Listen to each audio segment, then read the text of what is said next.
Hey, how are you guys? Welcome to another episode. Today we're gonna talk about this cool Aquanaut 5164A travel time. I watched a bunch of videos on YouTube, but I haven't found one that talked about the lineage and history of this watch and its complication. This one is travel time, as many know, but this watch does have a cool history that is originally dated to Louis Cottier in the 1960s, which we're gonna talk about today. So let's talk about the origin of this 5164 travel time Aquanaut, which is actually the reference 2597. It's a watch that was made by Louis Cottier for Patek Philippe in the 1960s. Air travels at the time, cost a lot of money, so people don't actually do it often. So the travel watches that Patek made actually had a hard time finding customers. That's why they're so rare, and they're actually much rarer than people could imagine. So if you ever see one, if you like it, you should grab it. And 2497 is actually a cool watch. As you can see, it has a normal Calatrava case. The only thing that sets it apart is there are two pushers by the left side, which you can use to advance the hour hand forwards or backwards, which is really useful if you're going through from, let's say, New York to LA. So you could, move the hour hand back 3 hours. It could be very useful if you travel a lot, and that's why it's a travel time watch, and it's origin of the travel time watch. It's also worth mentioning that 2597 had two series. The first one didn't come with 2-hour hands, and the second one did come with 2-hour hands, which is quite a lot like the 5164 we're looking at today. This watch came out in 2011, which is the first time officially that the Aquanaut had a complication, and it's actually a quite cool complication. The travel time super useful, super chic or romantic. It has this two pushers by the left side, which to my eye is actually a cool touch, because then if you look at this side, it has this two pusher shape thingy, the crown guard. On the left side you have the two pushers, which then kind of have a balanced look, which the base Aquanaut didn't have at the time.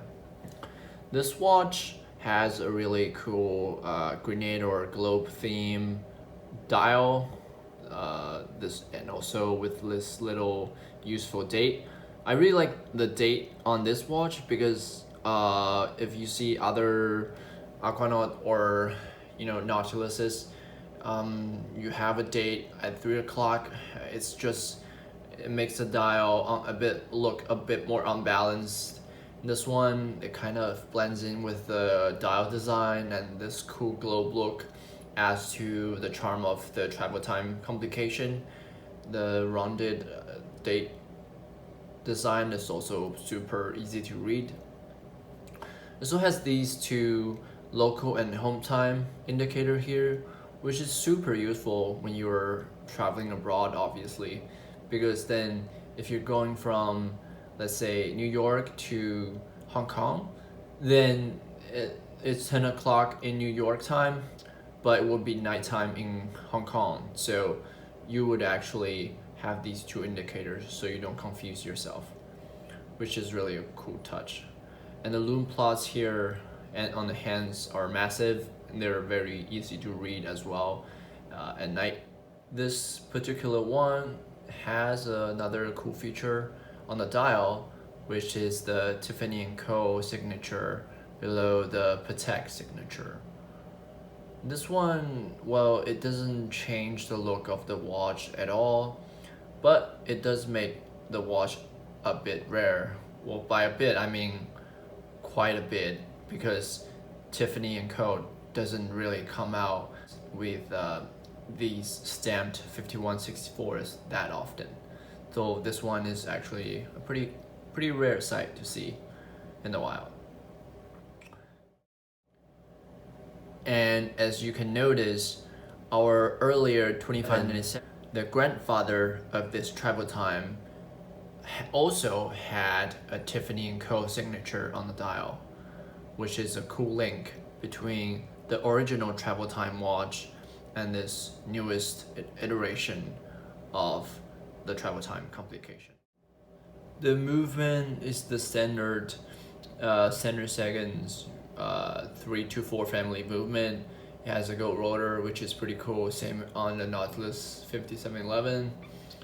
It's a really simple movement. I guess it's lived a while now. I guess Patek has to upgrade it sometime soon in the future. This watch, obviously, as an Aquanaut, it has a cool rubber strap. This one is black rubber strap. I guess I know also the green strap for the Aquanaut for the 5167 or 5164 are going for a lot of money at the moment, but I do like the black one. It's quite versatile.